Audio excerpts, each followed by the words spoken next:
Hey everybody, Texas Trucker here, Lance's Performance Shop, LoneStarMopars.com. Sunday afternoon, I'm having a great weekend. I hope you are too. And we probably got your attention already right off the bat. And yes, everything you see here will tie in with what we've got in this KC tool haul. Now, this particular tool haul goes back to February of this year. This is July right now. It goes back to February and wound up shipping April 5th. So a little past its prime, but it should be a good one and pretty interesting on one front nonetheless. So as always, anytime you place an order with KC Tool, if you exceed the $100 threshold, you get a German tool sticker pack, and if you do anything at all, you get a bit of thanks, which is currently a number 2 Phillips from Witte. So what did we do this time? Well, we just took a look at my dream set of wrenches. We brought in an SAE set of Stahlwilles from quarter all the way up through 15/16. We're not quite done with it just yet, but that's a very nice foundation. If you missed that video, I encourage you to check it out.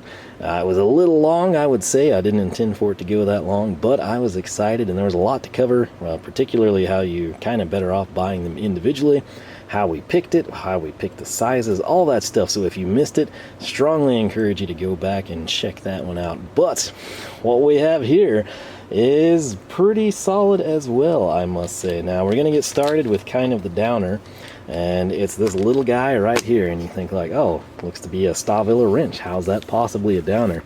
Well, apparently I already bought it.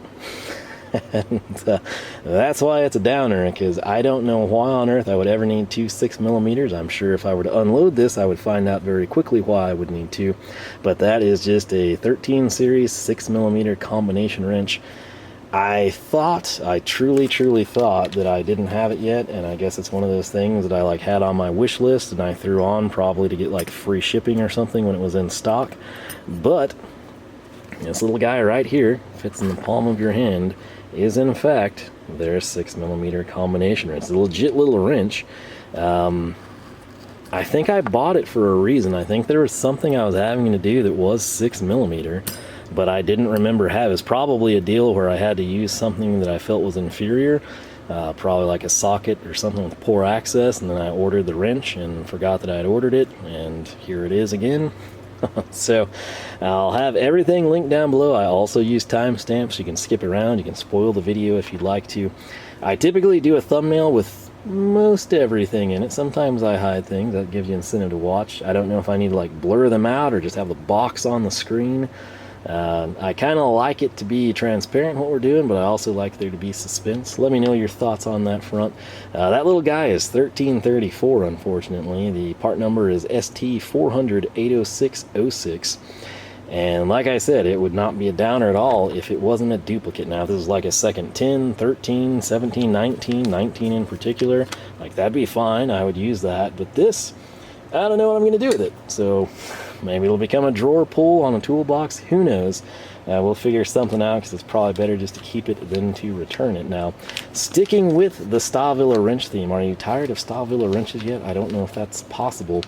But this one right here is a little bit more, almost double, but probably a little more useful, more mainstream anyway. This is their part number, ST400-32124. Or should I say ST4003-2124? Maybe that'll make more sense to you. It costs $25.01, and if I throw that down, what do we have here? You say to yourself, well, 21 by 24. Is it a double open end wrench by chance? Oh, indeed it is. This is their Motor 10 series, which I gotta say, I was complaining about the size markings not being present on the box end of the Series 13. It's not on the Series 14 either, for what it's worth. Stahlwille scissors, for those of you that care. It's got to do it right, can't cross-contaminate. But right here, one of the coolest things about the Motor 10 series, as we zoom in on them, or focus I should say, is simply the fact that it says Motor 10. Now, I will complain about that. Granted, with this size of a wrench, you shouldn't confuse it with a 10. It is confusing, but just seeing motor on a wrench is super cool. Minor thing, the bigger these get, the better they are. Now this, I know I didn't screw up. I've taken the open-ended set. We started with the 10/8 set. I don't even know if they still make that one anymore. It was a tool of the day way back when on KC Tool when I first started these things. And I've actually slowly expanded that one out to a decent set, I'd have to say. I think we go all the way down to 4 and 5. I don't know when I'd ever need that, but if I do, I'd rather have it in an open-end configuration where you don't have to invest in like a full-on combination wrench back there. And this is kind of the same setup, a 21 and a 24. I think we have a... Is it a 2023? I don't know. We'll take you over to the box in a second and probably populate this, but 2421, and as you can see when we flip it, 2421, chrome alloy steel, country of origin being Germany. Just super nice open-end wrenches. They're also thin. That's just another selling point. Now, sticking with our Stahlwille theme and kind of adding pieces, you know, that little wrench haul we did, the big 12-piece wrench haul, that was a big deal. I usually just kind of ding, ding, ding, nickel and dime stuff, right? And that's what you're going to have to set through here because ST030-121 is what we have in our hands right now. This little guy set me back 1662, and if I throw it down, you have no idea what it is. Now you will, because it is a Stahlwille socket. So coming in right here, you can see they've got Stahlwille, chrome alloy, Germany. You've got the 50 series, and then spinning it around, you've got a 21mm socket. So this is just our continuing quest to complete a half-inch drive set. Why Stahlwille? Why half-inch drive? Well, we had that half-inch drive Christmas set that came with the 10, 13, 17, and 19, you know, German efficiency starter pack. Well, it's not as efficient over here, so I need more sizes. Subsequently, this is one of them. And we're just slowly but surely filling in the rail that I've got those sitting on, so maybe we'll run over there and throw that in as well. Our final item, that's right, final item, but it's going to be one that we spend a lot of time on. If you've been sitting here and you've been looking, Series 13 combo wrenches, open end, you've got this flex set here for some reason, you've got 2 Hazet ratchets. Is it going to be a ratchet? Well, congratulations. Your ability to use your context clues have led you to deduce what you can expect to see next. This was tool of the day, and that's a big reason why I brought it in. It is currently going to be 127.63 tool of the day. It was like a really good buy.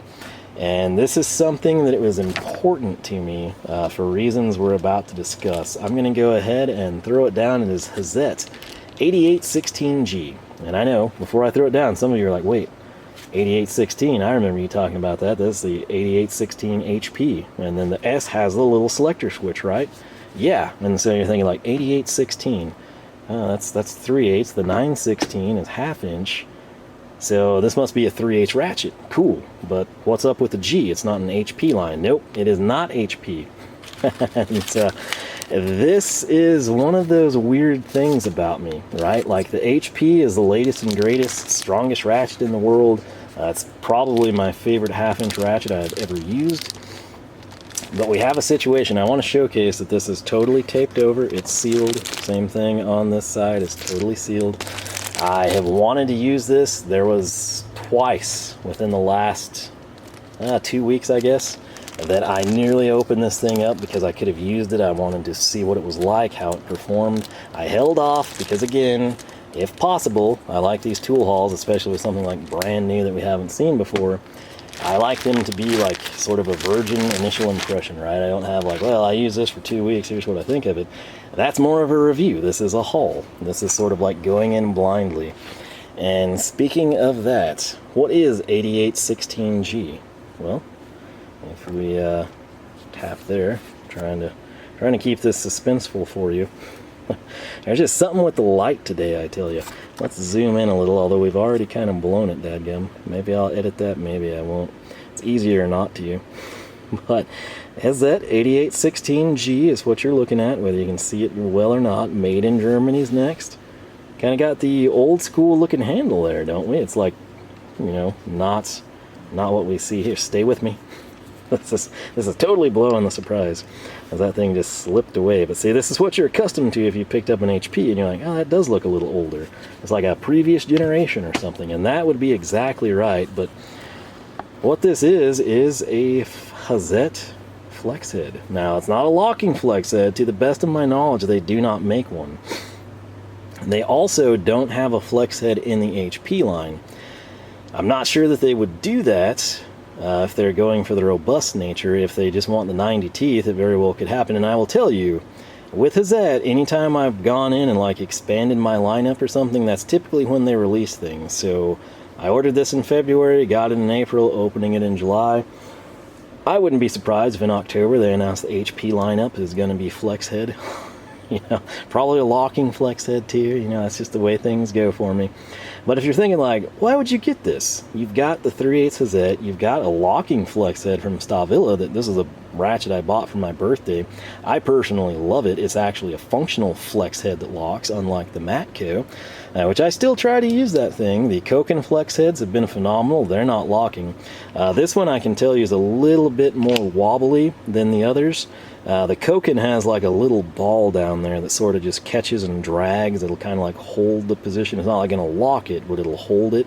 You know, you'd have to really like ram it into something to kind of move it. This is kind of like more of a true 180 degree, just swivel across its axis. Now, if you're thinking like, okay, why though? Why would you get this? Well, number one, tool of the day, so it was like a great buy. But number two, I wanted to know what Hazet ratchets were like prior to the HP. This is a deal where like I'm not heavily invested, you know, in Koken, and then Koken releases their Zeal series and I'm like, oh, I gotta try it, you know. Oh wow, this is so much better than the old one. You know, it's a deal where like I started with this. I've started with the latest and greatest, and I like them so well, I kind of have a curiosity like, well, what was the previous generation like? You know, I don't know if anyone else operates in that manner, sort of like reverse engineering things through the canals of time, but that's kind of what how my mind functions. It's just what I'm curious about. So where the HP 90, as you should guess, is, you know, 90 teeth, super fine. It's got the low return angles, everything like that. This is more like really old school. Like this was all they had, you know, a couple years ago, but it still falls into like the classic, like, you know, we built this thing in the 60s and it still works great, why would we change it mindset, which is fine by me personally. And what I mean by that is this has 30 teeth, right? So where this is 90, this is 30. It's a third of the teeth, a fraction, right? 1 finger, 2 finger, 3, you got 30, 60, 90. We're going back in time, okay? Typically, with lower tooth count ratchets, obviously, you know, your return and swing is radically different, but they tend to be more robust, more strong. You're less likely to break them, type of a thing, right? The other thing that's cool about this one that was on Tool of the Day, there's actually 2 of these 3/8 flexes available. There is the 8816, which I believe is the GK, and it is going to be a shorter version. It's going to be 218 millimeters. This, the 8816G, is the longer version that clocks in at 276 millimeters. So its opening angle is going to be 12 degrees. Of course, it's got all the same highlights that you could imagine, 180 degrees. The real question is like, how does it compare? Well, we already know, like, the way this Stahlwille works, you know, you press the button and it locks into place. Obviously, you know, you're limited. You can't like come in and just have any position you want. You sort of got to work with what's pre-selected, but it locks, and I've never had it swing out on me. This mechanism and the other 3/8 Stahlwilles I have are buttery smooth. The 1/2-inch one, again, I don't know what the deal is with it. One video, I remember one of you left a comment that said yours was the same way from that set, and you opened it up and it was like bone dry. Maybe that's the issue. I've never bothered to take it apart, but we might investigate that as time allows. This little guy right here, again, the flex head mechanism.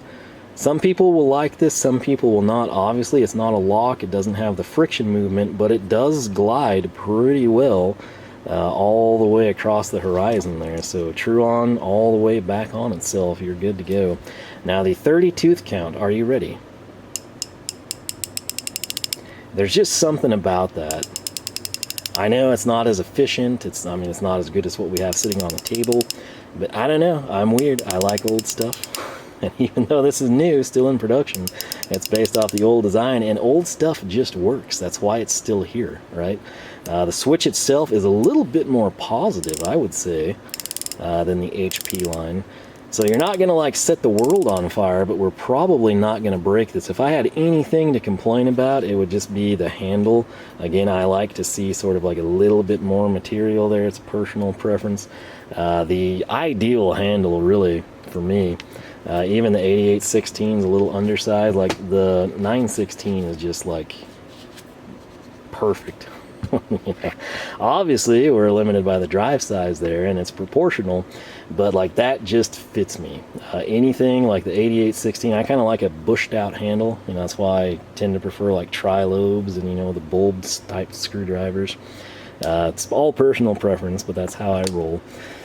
This one is about the same length as the Stahlwille. It's going to be just a touch shorter, you know, probably like a thumbprint if you will, even one that's been crushed by a bandsaw. But the Stahlwille, I mean, you can just tell the finite difference there, but this is their modern design, right? I've still, if you're curious, I've wanted to do the same with Stahlwille, like pick up one of their older ratchets because I love this. I want to know what they had prior. You know, it's just, again, how I'm wired personally. So I'm super geeked about this thing. I honestly am. It's going to get a lot of use. Again, I'll try to implement it immediately, in part because of that free-flowing head there. That could become annoying. It could be convenient. It's probably going to depend on what you're doing and the confinement or position you're in, as well as where the fastener you're trying to access is. But I like it. Again, this kind of gives me a feel for what they had. I would definitely prefer a different bottom end. I can say that. Like, I would love to see this extend up to about here and maybe even this point just a little bit, nothing crazy, maybe like a half, 3/4 of an inch, and then just bulb the handle out a little bit, right? I don't have a Hazet driver handy, but if we were to grab, say, this T30, if we were to put that handle on this ratchet, you know, obviously it doesn't have to be that long, but just this size would be just the bee's knees. I don't think that's overkill at all for 3/8 personally. Could be in the minority there, don't really care. It's personal preference. And who knows, maybe at some point in time we'll throw a Hazet bottom end on this thing, but I truly am excited to use this, and now that it's open and we've gotten our virgin bench impression out of the way, I'm going to use it probably tonight. So that is where I stand. Let's go throw this in the box and grab a socket for this guy. All right, opening it up. I'm having to freehand this, by the way. We're kind of running out of space here, but as you can see, we did have the 2022. And now I'm going to throw down a 21-24 that's not wanting to fit. I need the 24 on the other end, but I have a ratchet in this hand, so it's a little difficult. But like I said, that's a pretty comprehensive set of open-end sockets there. Speaking of which, we do have a Hazet socket that's 1/2 inch over here. 1/2 inch drive. And this is, I've got a magnet on it. So let's do this. Let's drop up here, and if I take this is going to be a Gedore magnet. It's not the greatest example in the world, but ooh, I think it's very flexy. Second time I've had that happen. The fitment on that is just insane. I don't know that I have a 3/8 drive Hazet socket, oddly enough. I think we've got 1/4, I know we have that, and I think we have 1/2 inch when I was kind of sampling things. Yeah, I do not, literally don't have a 3/8 available to me, I don't think, so this might be as good as it gets. Gedore, pretty similar. As I turn this, it's wanting to throw the ratchet. That is not good and not something that I'm wanting to have happen, but just, I can tell you right now, as we pick this up, that is just insane. Like, you would think that this was a Hazet accessory, the way it's just grabbed on and anchored. So very happy with that. Let's now go take our 21mm Stahlwille and throw it on a rail. In fact, I think I'm going to grab the 4. I've always kept them in here, and I guess I'll just go ahead and put those on the rail as well. We're totally not going to grab those 4. It was too much for me to carry. So right here, our 21mm, we're going to come in, slide it down, twist lock, and she's home free.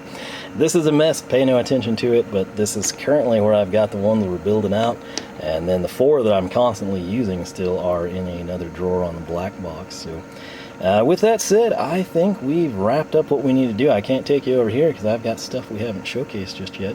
But LoneStarMopars.com is the website. You can find us on Facebook, Twitter, and Instagram, all 3 at Lone Star Mopars. Let me know your thoughts on any of this stuff, whatever you want to talk about. Again, right there's where we're kind of populating these Stahlwilles for now. I don't exactly know what we're going to do. There might be a future video involving something along those lines, but yeah, I'd move those forward, but I honestly use them quite a bit. They're kind of like my go-to metric sockets and half-inch drive, and that would disrupt my flow. So maybe this whole rail goes over there. I don't know. It's all kind of a state of flux, but yeah, that's all I've got for you for now. Like I said, though, we got a lot of cool stuff coming. Definitely hope that you'll enjoy it or are enjoying it. If so, I encourage you to subscribe. Again, your thoughts and comments are always appreciated. And with that said, I hope I catch you back here next weekend for more action from the shop.